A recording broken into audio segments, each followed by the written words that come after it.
চাচা কি অবস্থা, ভালো আছো? ব্যবসা কিরকম চলতেছে? না চাচা, আগের মতন আর মিষ্টি খাচ্ছে না, বেচা কিনেই নেই। জেঙ্কাল যাচ্ছে এরকমই আছে। চাচা কি করছিস, বেচা কেনা হচ্ছে তোর লগত আমি এক গাবলা মিষ্টি বেচে দেবো। চাচা কিভাবে সম্ভব এটা? আরে চাচা এটা আমার বা হাতের খেল, তুই খালি একটা মিনিট দাঁড়া, দেখ কি করি।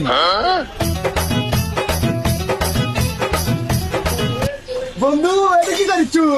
এ বন্ধু খালি বেড়া শুনবার নাস্তা করেছি। ও তুই বল শ্বশুর বাড়ি যাবো বলে? আরে বন্ধু এই উত্তরা পার্কে যাবো।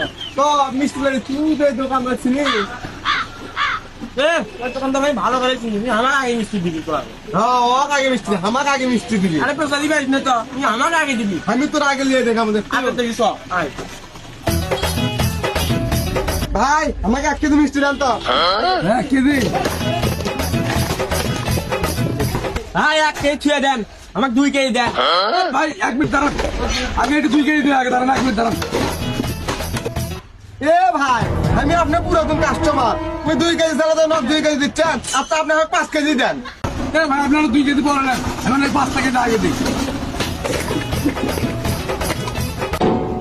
ভাই আপনি হচ্ছে না পরিচয় মানুষের কি হলে ওই 5 কেজি চালের 5 কেজি দিলেন, আমার গাবলা শুদ্ধ দেন, তাও আগে আমার কি দেয়? চাচা ব্যবসা কেঙ্গা করা লাগে আমার থেকে শেখে দে, অক বেশি করে ভরে দে। চাচা তোর কথা বুঝে পারছি, তোর মতো লজিক আছে, ওখানে ভরেই দিচ্ছি দাঁড়া। চাচা কাম বাজা দিছি দে, অক গাবলা শুদ্ধ ভরে দে।